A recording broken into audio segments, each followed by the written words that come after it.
world is going through an expansion of consciousness, a changing of the ages, and many of us are on an awakening journey. I want to explore what all of this means and share people's personal stories so we can relate, enjoy the mystical experiences, and perhaps connect some more dots.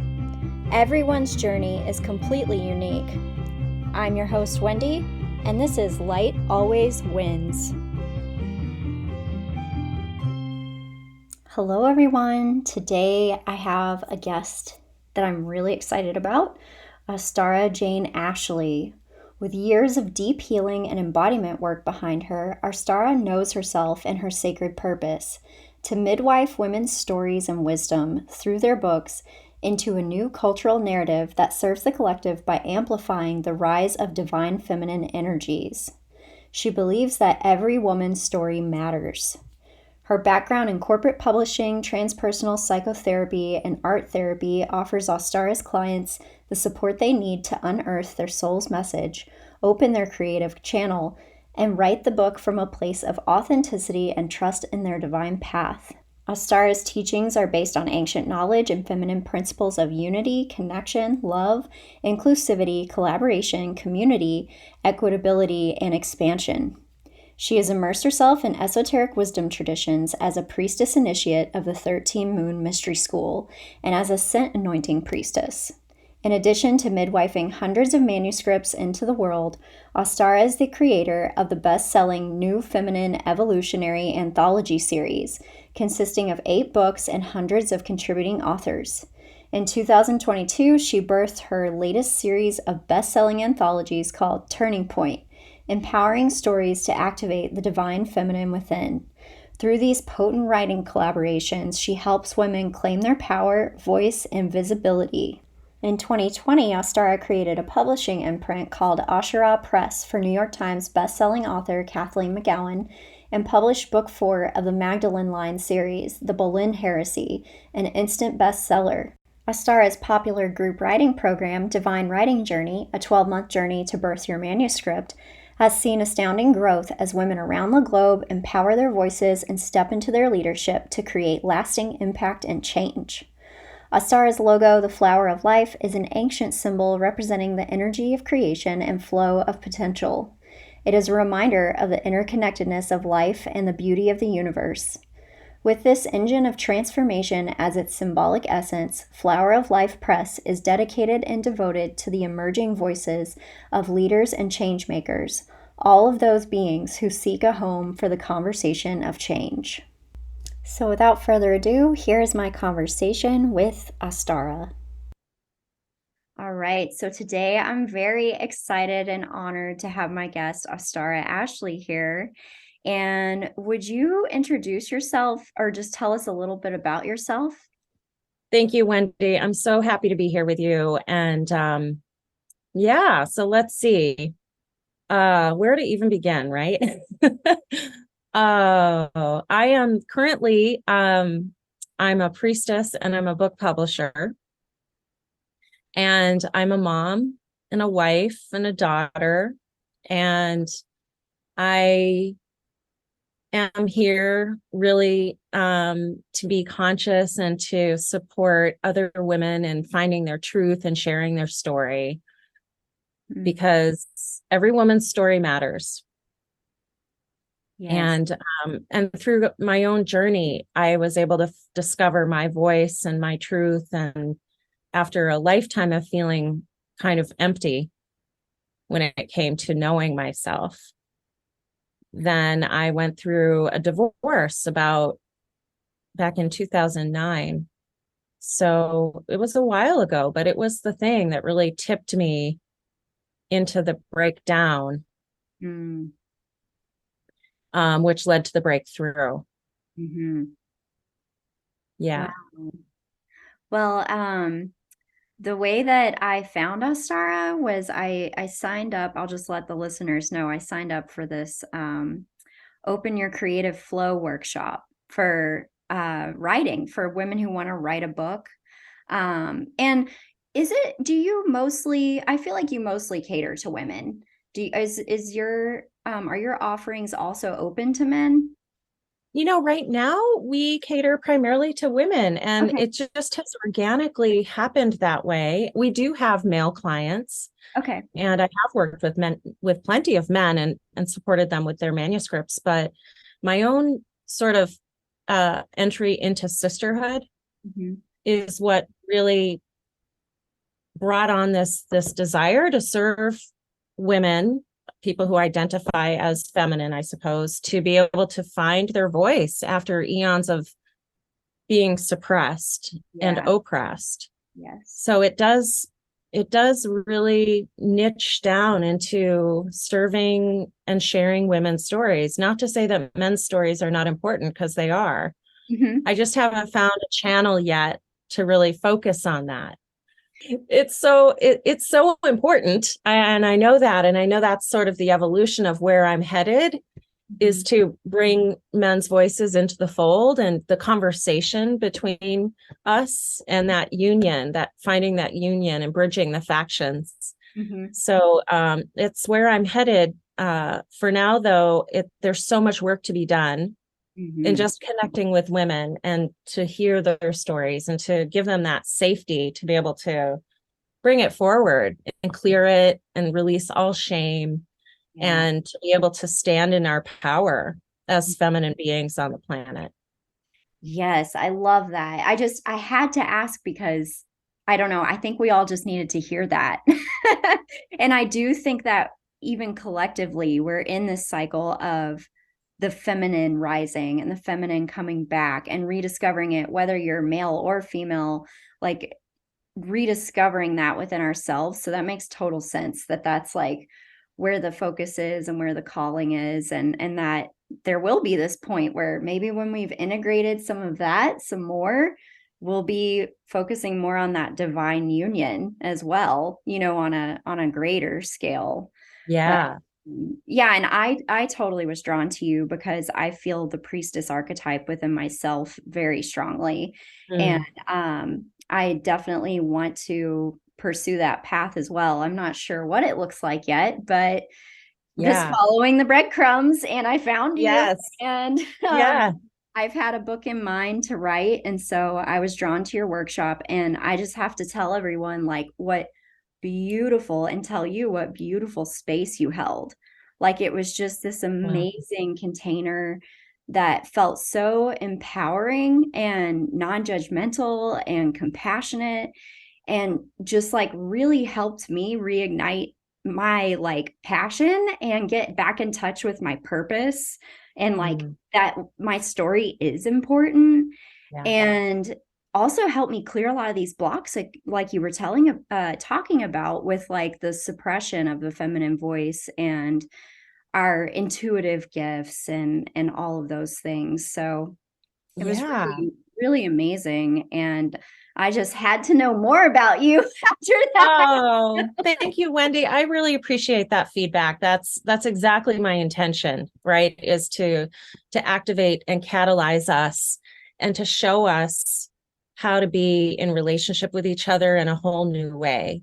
You Yeah. know, when I was younger, I'm in my 50s now, but when I was in my 30s, my friendships were pretty shallow. They didn't feel like they were really nourishing or authentic. It was basically, it was what I had in that moment, right? In my own evolution, which was just, I found myself almost like a chameleon, wanting to become other people because I couldn't figure out who I was. And I'd been on this, I was a therapist. So, I mean, I'd done plenty of my own therapy. I was good for other people, but still my mind was a torture chamber. Yeah. And so it took my divorce to really crack open. My heart cracked open during that time. Mhm. And it was because I fell in love with somebody else Mm. while I was married. And that was a very difficult thing to experience, obviously, Mhm. because I had three little kids. I had a 9-year marriage. I had like the life. I Mhm. had the job, the thing. Like it looked good on the outside, but it didn't feel good on the inside for me as Yeah. a being. And I was searching seeking for some meaning Mm-hmm. besides just my identities that I was supposed to be, embodying in this culture.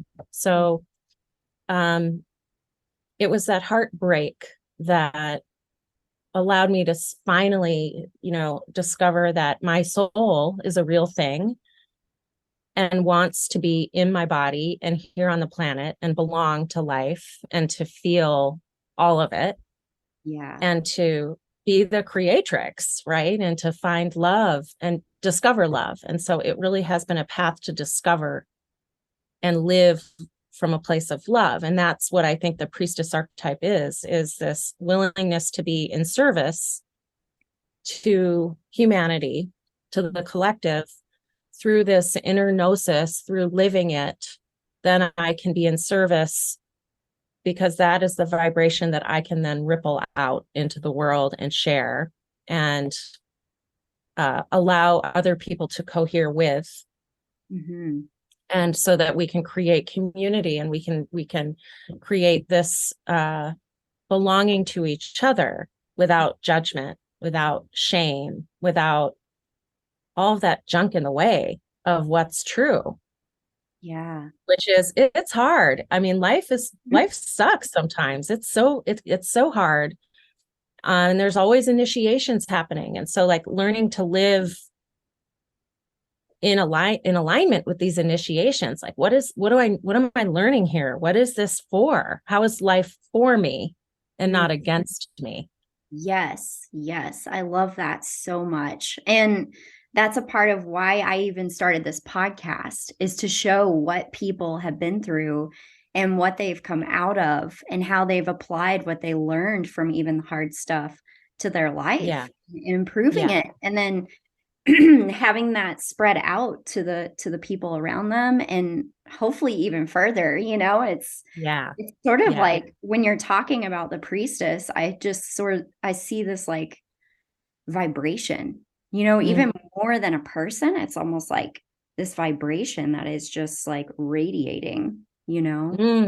Exactly. That's what it feels like. It feels, as soon as I began to understand energy and that universal law that everything vibrates, Mm-hmm. that was when I began to sort of break free of the belief systems and skepticism that I had, and atheism, all of it that I had carried my whole life, anger, really a lot of anger, Mm-hmm. and began to feel like the possibilities of change, of transformation, of transmutation, because there's so much beyond what we can see. And it is all about that vibration, that resonance. And the priestess basically, whatever's going on inside gets amplified out into the world. Mm. And so if I'm aware of what's going on inside of me, then I can be at choice around what I'm amplifying. Yeah. What's being amplified, what's in there that's not working, that's not serving me or somebody else or my choices in that moment, and how can I transmute that into something positive or useful, Yeah. so that's what gets amplified, because I realize whatever the vibe is that I'm carrying around is what's radiating, and it's not always what I want it to be. Yeah. Yeah. And I think with you saying that as well, I just think about how important it is to feel even the yucky stuff, that like that's how we clear it, right? Is to like Yeah. feel it. And that's been one of the biggest lessons for me to learn, is just to honor whatever it is that comes up, so I can just clear it and then I can go on with the next thing. Like you said, I guess that's the Yeah. transmutation in a way, Yeah. right? Yeah. Yeah. Yeah, exactly. Yeah. And that awareness, it's like consciousness to me is the willingness to be aware of what it is without judgment. Hmm. And rather than numbing it out or distracting myself from it. So it's taking that moment of pause, of breathing, of feeling, of just kind of coming in. And that's something that I do a lot with the people I work with the authors I work with, is we just call our energy back home first, like call it back in, reel Mm-hmm. it back in from wherever it is out here, and just like put a lid on it and feel your own energy contained, Mm-hmm. because that's powerful and that's yours, right? It's my energy and it's contained in my grid, and I'm at choice on how what's happening here.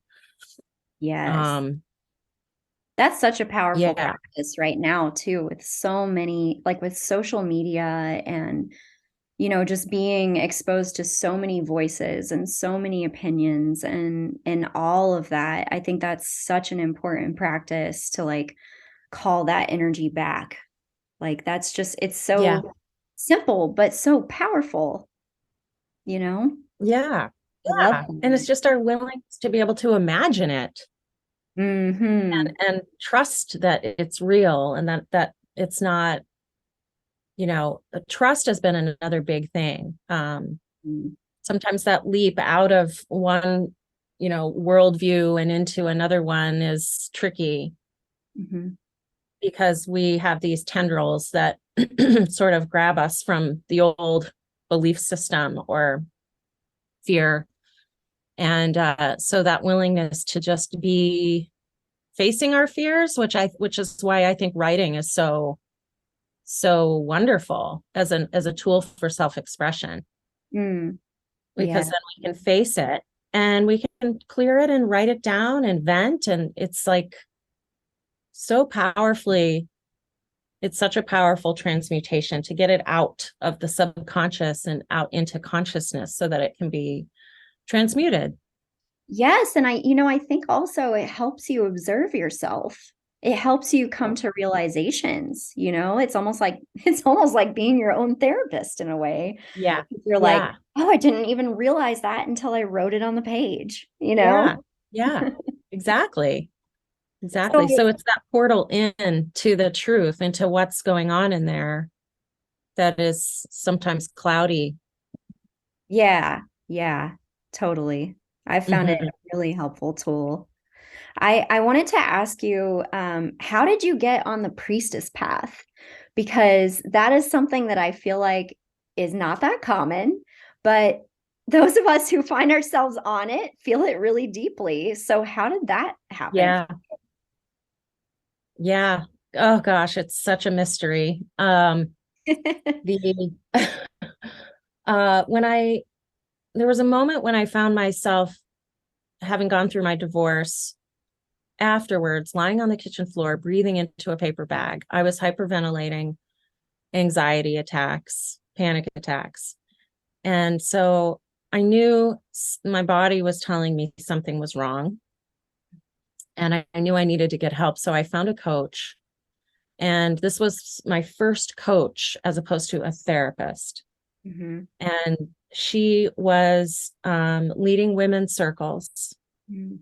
And so I sat in that circle for about 6 months with this woman and the group. And I just dropped into this place of like, oh my gosh, this is so different. This is so healing. This is so amazing to be able to feel that way inside of a circle of other women. Mhm. And it wasn't priestess language or priestess lineage per se. I mean, this woman was more of a shaman and had been raised by uh, a Native American uncle who had initiated her into a lot of the ways. And so, but what it did was it introduced me to plant medicine. Okay.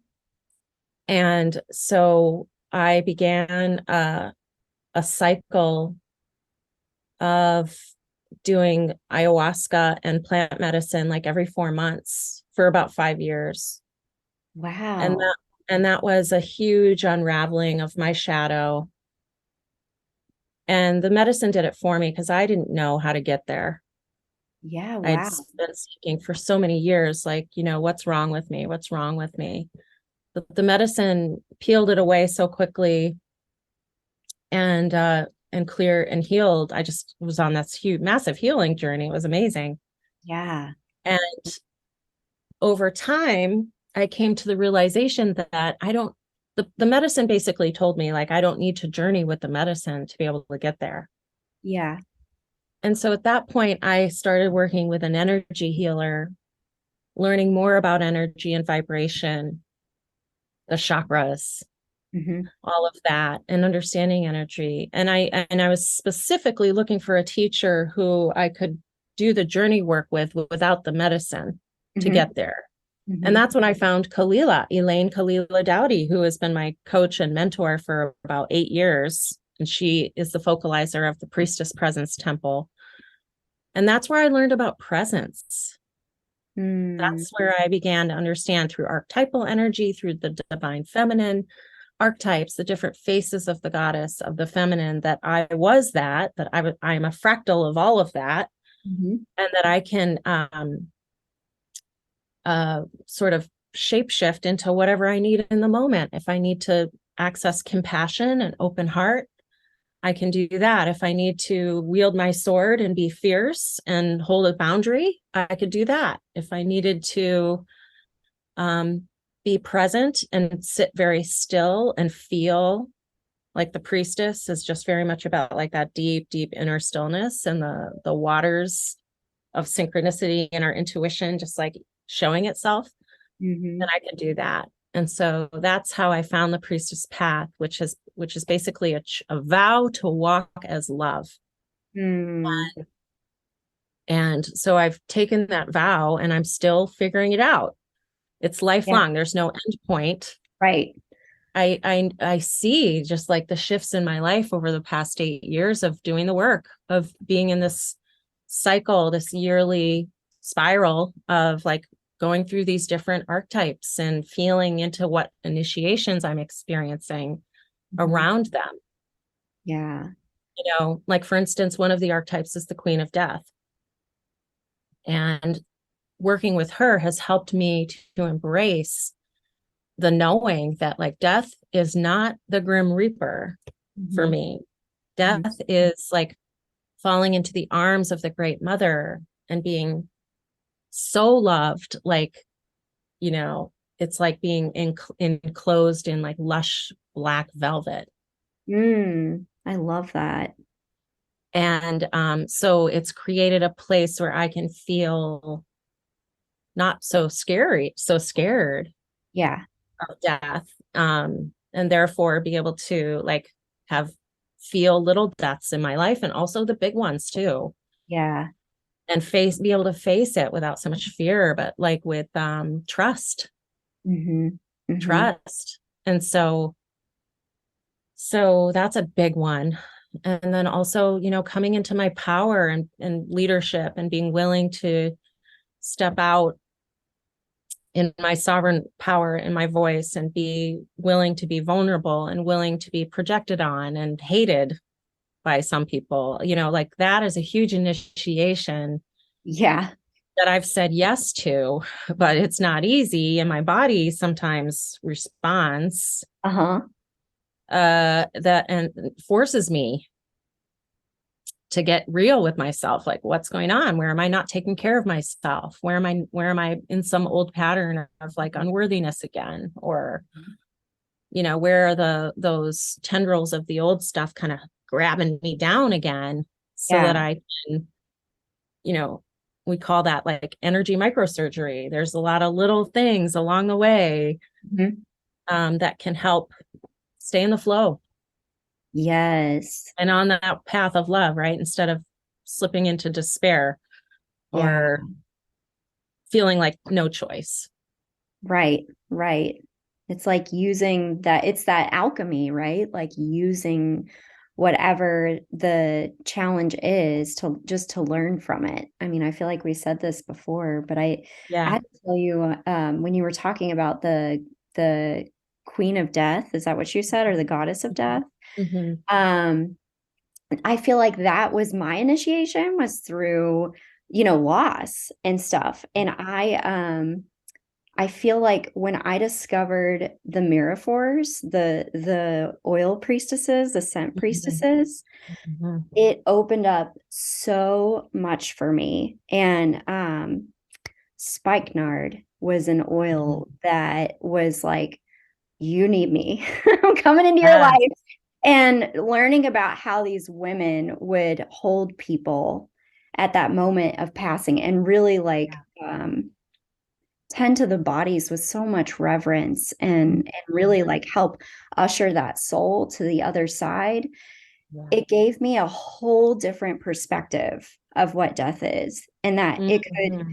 that moment could possibly be as beautiful and as precious as the moment of birth, because Yes. essentially that's what you're ushering somebody into, right? Yeah. I mean, it's Yeah. almost the same thing. Yeah. There's a lot different feelings, but when you It feels understand like that it. that's not it, it's Yeah, you. absolutely. Like the Queen of Death is here, and then she kind of morphs into the Great Mother, and then there's the spiral of these archetypes around the wheel. And so the Queen of Death to me is like the you may be in the death canal, but you're also in the birth canal, Mm-hmm. because you're going through that portal and breaking back out into life through the Great Mother, through the birth rebirth Mm-hmm. of the Great Mother. So the Queen of Death to me feels like the guide toward rebirth. Mm-hmm. And and so they're very connected. They're two sides of the same coin, and there's so much love there. There's Mm-hmm. not it's just the most indescribable unconditional love on both sides of that coin. So to be able to like say yes to that and trust and surrender into it without knowing. I mean, none of us know. Yeah.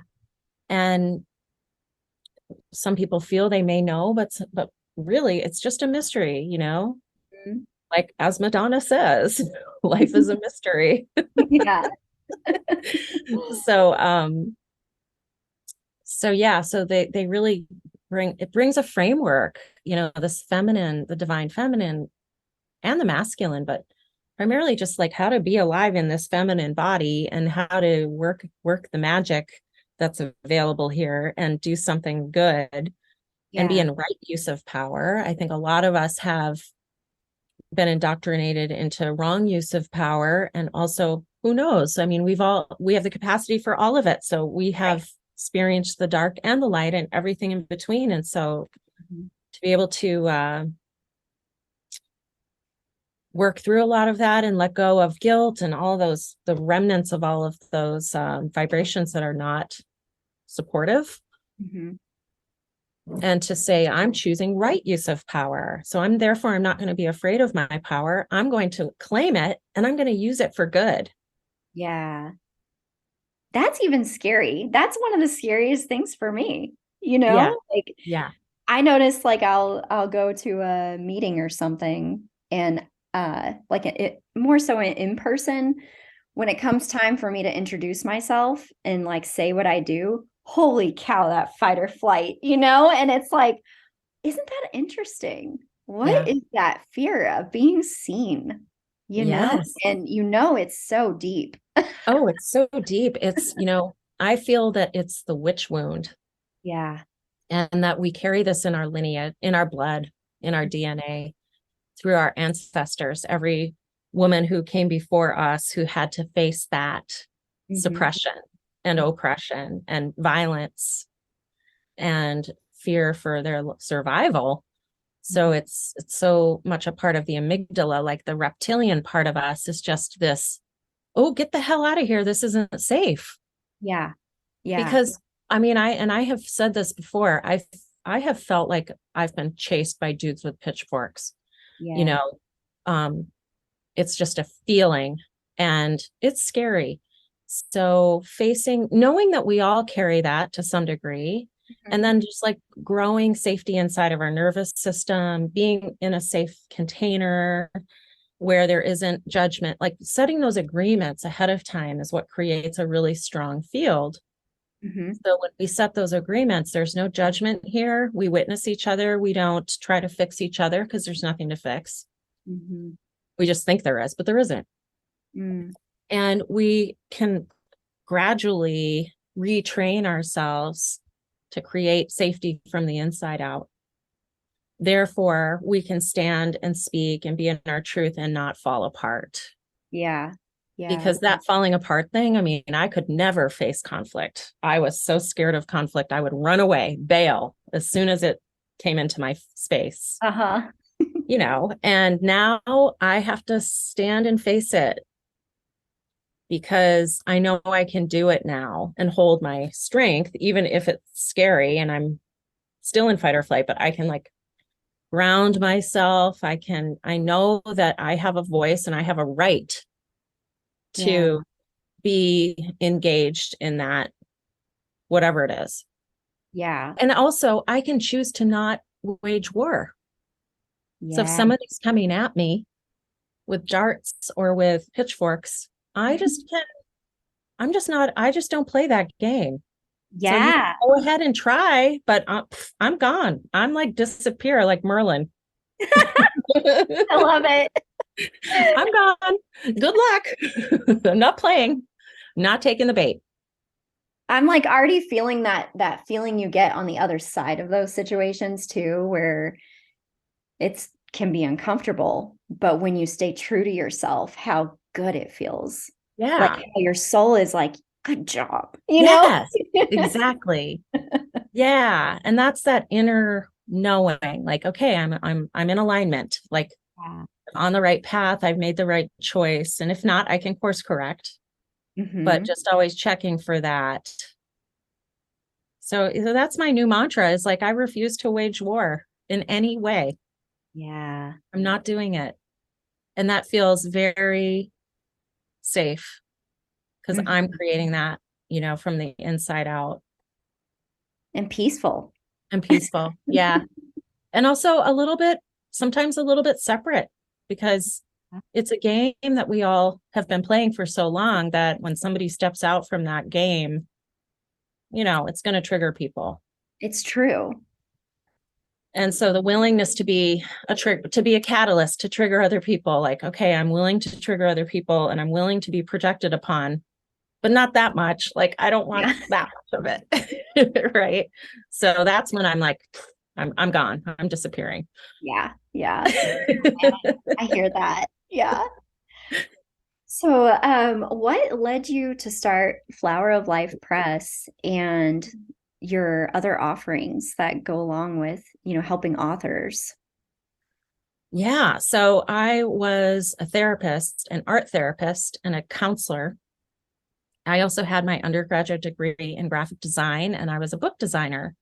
Oh, cool. So when my kids were little, I went back into corporate, into the world of publishing, and I worked my way up to being a creative director in that corporate world.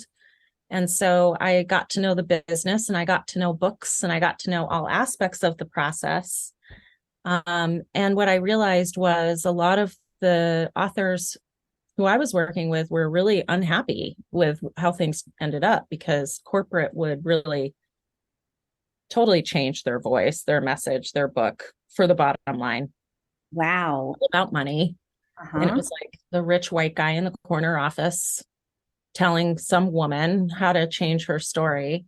Mhm. And so it was just gross, Mhm. Mhm. and then they wouldn't make any money or preserve their royalties or it was just it was yucky. Yeah. And so when my husband and I started our own company, we were book and brand catalysts. We were supporting people to create their brand and write their books, but I wasn't a publisher yet. And then eventually he said, because he was the publisher at the company I worked at, Okay. and he said to me, I think you're supposed to be the publisher. And I was like, no, no, no, no. I'm the designer, you know. And then he downloaded my brand. He's a shaman guy and he received this whole idea for Flower of Life. I love that. And he said, here. And I said, okay, I'll try it on. And I did. And then he now, he volunteers in a nursing home. He's like a jester. He's a death doula. He does that. And Flower of Life Press has become my baby. Mm-hmm. And my journey into sisterhood and into these circles of women is how I've cultivated the community of writers and felt into the purpose behind the brand, which is to share every woman's story matters. And my mission to share 1 million women's voices, the other stories. So it's just sort of held steady for the past like 15 years now, and it keeps changing and growing, but it's still the same purpose. Oh, that's beautiful. I just love how divinely guided it is, and Yeah. it's Yeah. inspiring for people to just listen and follow that if they feel that, you know what I mean? To like, Yeah. Yeah. it just, And yeah, lights me up when people are following that kind of inspiration. the geometry was so magical because I didn't really understand the depth of the magic of the flower of life. Mhm. And but I've had so many people say, I just saw your logo and I knew we needed to work together. So it's an imprint Wow. that's like pulsing out into the universe. And it just brings people in who understand this consciousness around our universal imprint, the seed of life, what life is, how we can expanding consciousness, how we can like link arms and do it together, the connectedness of it. And then when I went to Egypt a couple of years ago, I stood underneath in Abydos, one of the original flower of life I etchings. saw that when you said that. When you said that draws people, I saw the one in Egypt. I haven't Yeah. been there, but that's so Yes. cool. Yeah. And standing underneath that and feeling like, oh my goodness, when was this thing carved in, Mm-hmm. hundreds of thousands of years ago? Some Probably. people would say 4,000, other people would say 10, who knows, right? But like, there's just something universal about it. And so it's really been like a North Star for me, that geometry. So I always encourage people to tune in to like which geometry is calling to you. Yeah. Yeah. And how can we work with sacred geometry and with numerology and numbers and the golden ratio or the Fibonacci sequence, or Mhm. like for instance, there's my font in my logo, Flower of Life Press, is called Trajan. Mhm. And the font was designed according to the Fibonacci sequence. No way. That's amazing. I So love it's a that. sacred typeface, you know? And so I was just like, I have to use that one. Yeah. Yeah. Oh my God. I love it. Yeah. And using the synchronicities, you had mentioned synchronicities before, Mm-hmm. trusting our intuition and looking for the synchronicities, because those are magical breadcrumbs. Those are miracles. Yeah.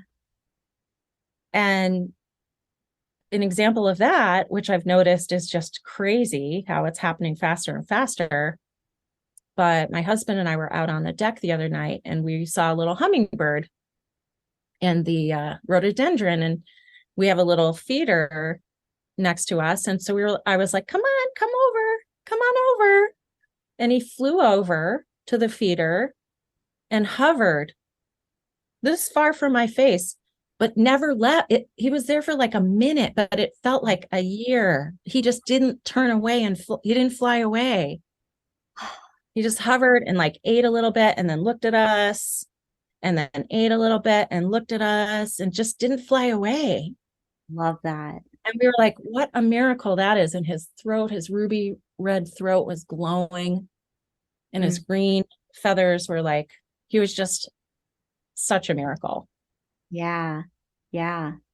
And that vibration, we were like, oh my gosh, we called him in because we were like, come on. He knew, he could feel Mm-hmm. that we were welcoming him close. And then he didn't go away. I was just amazed.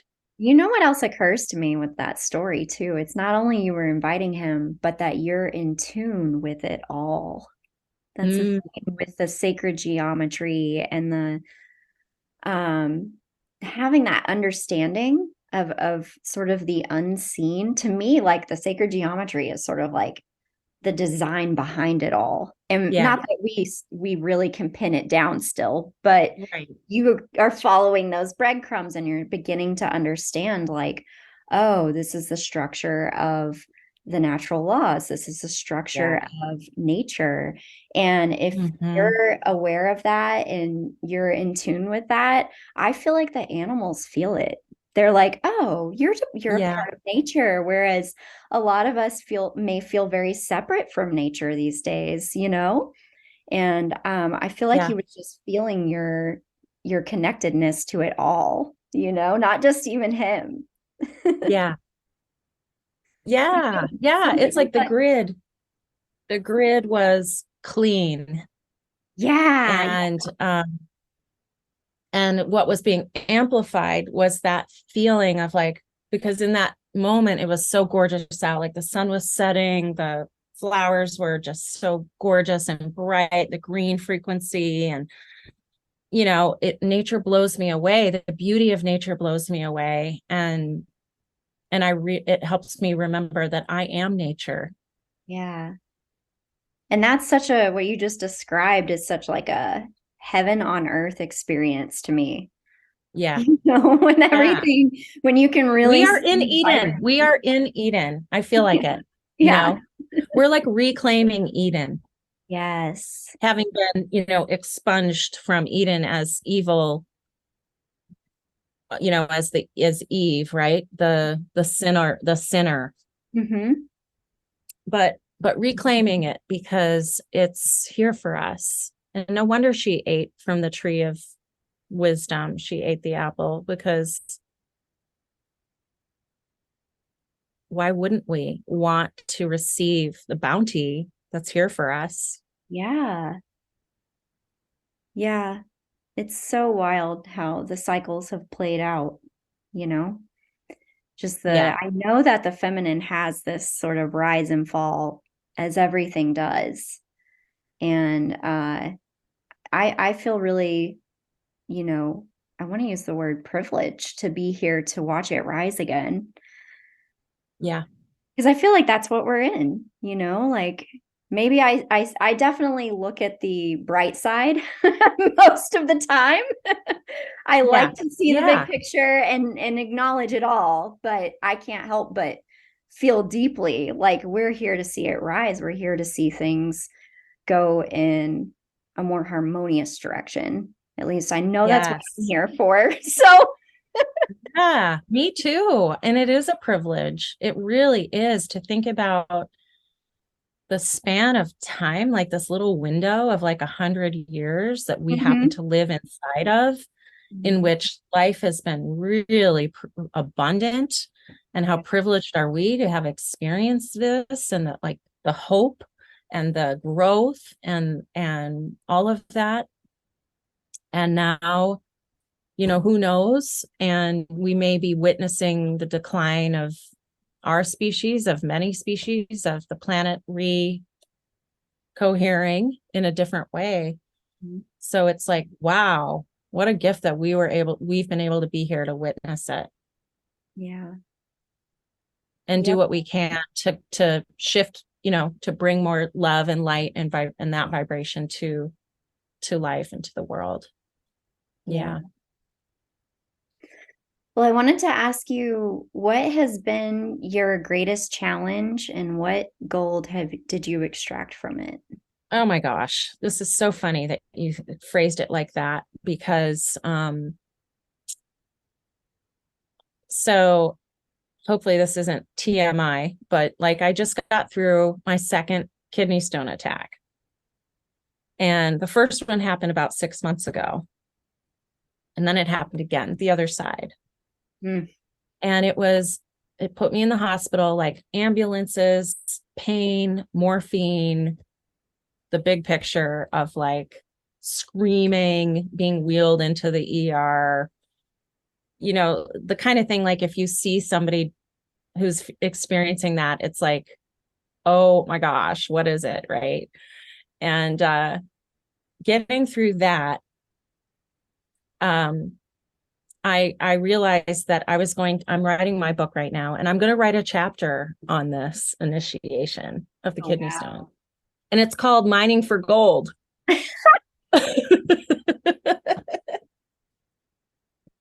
Yeah, So what are kidney stones made that's of why it's so anyway? funny you phrased it like that. Yeah.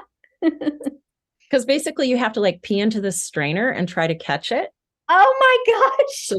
so that they can analyze it, Whoa. you know? And so I'm like, oh my God, it's like I'm mining for gold.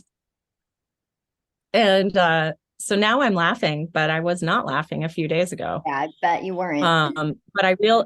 But I realize how right when it happened, I was on a call with a woman, a sister of mine, Stacy Middlebrooks, who was giving me an oracle reading from a card deck, an African tribal goddess card deck. Mm-hmm. And the card was Gong Gong Sarah, Gang, Sarah. Mm-hmm. And the word on the card was resistance. Mm-hmm. And so I knew that when I went into this experience, I had to face my resistance to feeling pain. So the whole time it was happening, I was really in it. Like I was feeling it. I was attempting to not resist it, Mm-hmm. but to let my body do its job and to feel it. And finally, and the pain didn't go away for a while because it hit so hard that it was hard for them to get on top of it Oof. and manage it. Yeah. Finally, we were able to, but it was so prolonged that I just had no choice but to just be like facing my resistance to my pain.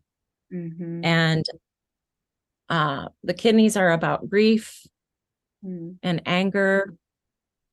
And I literally was trying to release like a calcified, some part of me that was calcified that needed to be released, that was obstructing my flow, literally.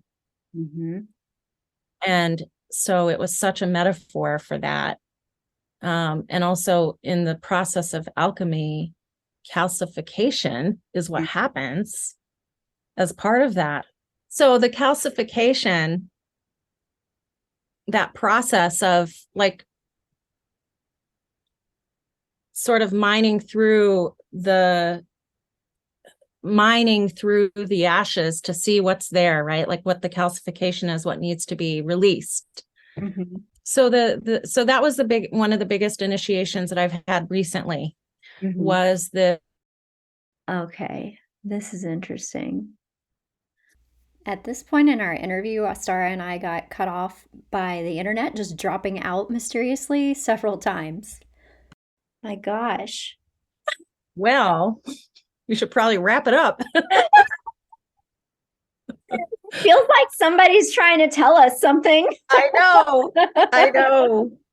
That's happened to me before, where it's like, nope, nope, nope. Yeah. I'm like, are we still in this initiation? Is that what's Yes, exactly, right? This is the thing, like these disruptions to our power, disruptions to our flow, to our connection. Yeah. This is the obstruction for me. The kidney stone was the obstruction. Yeah. That had to be released. And along the way, it's like a crystal that's like slicing you from the inside out. And I had no choice but to face my resistance. Right. So my chapter is called Mining for Gold. And now it's just another reminder, like, take care of your body. Like, I don't have to process the world's trauma through my body. Yeah. I can protect my body. I can protect my energy. I can do the work to keep things moving and to keep things fluid and to clear the obstructions when they're a grain of sand instead of the size of whatever, a boulder, right? Yeah. And to just allow for the clearing of the little irritations, because it could have just been a little irritation, but instead it was like a massive sideswipe. Yeah. So yeah, and just also not feeling like, I don't know, we just have to go with it. Just have to go with it, whatever presents itself, and then do the best we can to be in alignment with like, how is this for me? Mm-hmm. Mm-hmm. Yeah. Wow. Yeah. Well, And it was also poignant because my dad's sick. He's got cancer. I told you this before. And so I know I have grief going on. yeah, yeah, And I just sometimes can't quite access that part of me, or yeah, my heart isn't like open on demand. I want it to open, but it's not, you know? yeah. So my body just forced me to feel it. Yes. Yeah. I feel for you. I mean, I've been through some really intense grieving processes myself, and it's hard. It's really hard to feel that deeply. Like it's one of the deepest emotions I feel, because it's, again, we were talking about that coin. It's the Yeah. other side of love, you Yes. know, grief and love. And Hmm. um and I feel like I'm hearing grief and gratitude too, you Yeah. know. Yeah. So, Grief and praise. That's what Martine Prechtel writes about in mm, that book, The Smell of Rain on Dust, and how grief is praise for life all at mm, the same time. It's like that paradox, yes. beautiful suffering. Yeah. Um, yeah. So it's good. It gives you good, juicy content for writing, that's for sure. Yeah, and then I feel like our experiences through it can help all of our fellow human beings, because I think Mhm. that is something that we will always struggle with. Yeah. You Yeah. know, it's like it's a part of life. Death is a part of life, Yeah. and we can do something to try to get through it with more grace. You know, we can each kind of help each other along as we each Hmm. experience it, you know. Hmm. Hmm. Well, Yeah. thank you so much, Astara. This conversation has just been so juicy and like inspiring. I'm so inspired by you. Like, and I Oh, have to tell you, like, something that I'm really taking away from this conversation, and what you've sort of impressed upon me, is just to know you're always kind of in this process. Like the journey isn't, there's not like a finish point, and to just have compassion for yourself, you know, like yes. Yes. we're human. Exactly. There's this fly buzzing around me now. What is going on? Yeah. Yeah. I mean, we are human, right? It's so true. The compassion for self, that this is what life is bringing. And the name of my book is called The Cosmic Joke, because it really is, it does feel like a big cosmic joke. Like all I can do is laugh hysterically and Yeah. cry all at the same time, Yep. you know? Yes. I know. I'm like, when we were talking about grief, I'm like, aren't we crazy to come here? Like, just like, what were we thinking when we I incarnated? know. And it's like, that's why they make you forget. Yes. A friend of mine, Dr. Janet Orion, she says, we are God in drag with amnesia. That's hilarious. Yeah, I think it's hilarious. So, Oh, I yeah. love that. I love it. Well, how can people find you? Oh, thank you. So, floweroflifepress.com is our website. And we're on Instagram and on Facebook under Flower of Life Press. And divinewritingjourney.com is our link to our group writing program. You can also get an outline template. You can download that for free from our website, and that'll get you started on beginning to bring the book out of you if there's something inside there. So that's pretty much it. Yeah. Awesome. Well, thanks so much Thank you, again. Wendy. Yeah, it's lovely to talk with you. Thanks for tuning in to another episode of Light Always Wins. You can find me on Instagram at light.alwayswins. And if you enjoyed the show, leave us a review and hit subscribe, and maybe share with some of your friends. Until next time, remember, light always wins.